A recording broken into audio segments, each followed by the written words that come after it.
வணக்கம் நண்பர்களே. இன்றைய பதிவில் கோலம் போடுவதால் உண்டாகும் நற்பயன்களை பற்றி காண்போம். சரிங்க ஃப்ரெண்ட்ஸ், இப்போ நம்ம வீட்டில் கோலம் போடுறனால என்னென்ன பயன்கள்லாம் வருது அப்படின்றத தான் இந்த வீடியோவில் விரிவாக பார்க்க போகிறோம்.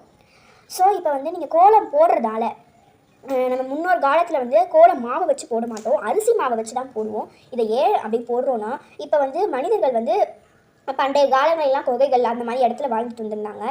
ஆனால் இப்போது படிப்படியாக உயர்ந்து பெரிய பெரிய கட்டடங்கள்லாம் வாழ்ந்துட்டு வராங்க. ஸோ இதனால் விலங்குகள் உள்ளே வருதுங்க. இப்போ ஸ்னேக்ஸ், ஆண்ட்ஸ், அனிமல்ஸ்லாம் இப்படி உள்ளே வருது. ஸோ அதை ஏன் கோலத்துங்களை வாசலுக்கு முன்னாடி போடுறோன்னா, ஸோ அந்த அரிசி மாவை வச்சு வாசலுக்கு முன்னாடி போடுற கோலத்தினால ஸோ அனைத்து உயிரினங்களுக்கும் அது ஒரு உணவாகுது. ஸோ அந்த உணவை உண்டுவிட்டு அப்படியே திரும்பி செல்லும். ஸோ அதனால தான் நம்ம வாசலுக்கு முன்னாடி கோலம் போடுறது.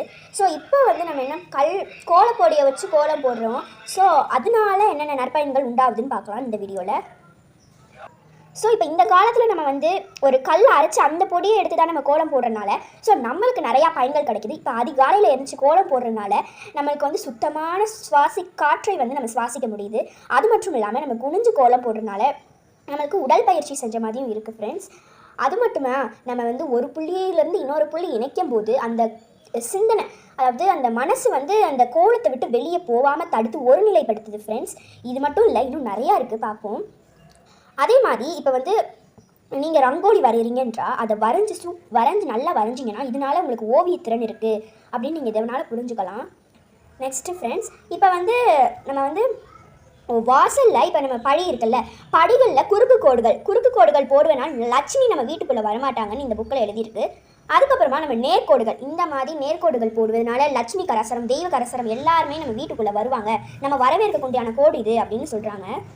ஸோ இது ஒரு விஷயம் ஃப்ரெண்ட்ஸ்.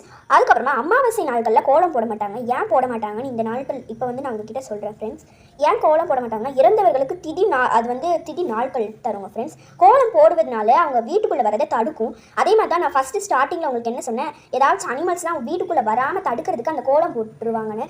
ஏன்னா அந்த அனிமல்ஸ்லாம் அப்படியே அந்த கோலத்தில் இருக்கிற அரிசி மாவை சாப்பிட்டுட்டு திருப்பி போயிடும் அப்படின்னு சொல்லுவாங்கல்ல. ஸோ வீட்டுக்குள்ளே யாரும் வராமல் தடுக்கிறதுக்கு தான், எந்த புழு பூச்சிங்களும் கெட்ட ஆன்மாவோ உள்ளே வராமல் இருக்கிறதுக்கு தான் அது போடுறோம்.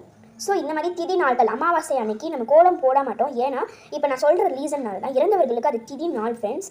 நம்ம உள்ளே போட்டோன்னா அந்த நல்லவர்கள், பெரிய நல்ல வயசாகி இறந்துருக்கவங்களுக்கு நம்ம வீட்டுக்குள்ளே இடம் கிடையாது அப்படின்னு போடுற அந்த இதாகிடும். ஸோ அதனால நம்ம போட மாட்டோம். அவங்க இப்போ நம்ம போட்டுட்டோம் அப்படின்னா அவங்க உள்ளே வர முடியாது. நம்ம போடாமல் இருந்தோன்னா அவங்க நம்ம வீட்டுக்குள்ளே நம்மளை ஆசீர்வதிச்சுட்டு போவாங்க அப்படின்னு சொல்லிட்டு ஒரு நம்பிக்கையும் இருந்தது ஃப்ரெண்ட்ஸ். அதனால தான் நம்மளுக்கு அமாவாசை அன்னைக்கு கோலம் போட மாட்டாங்க.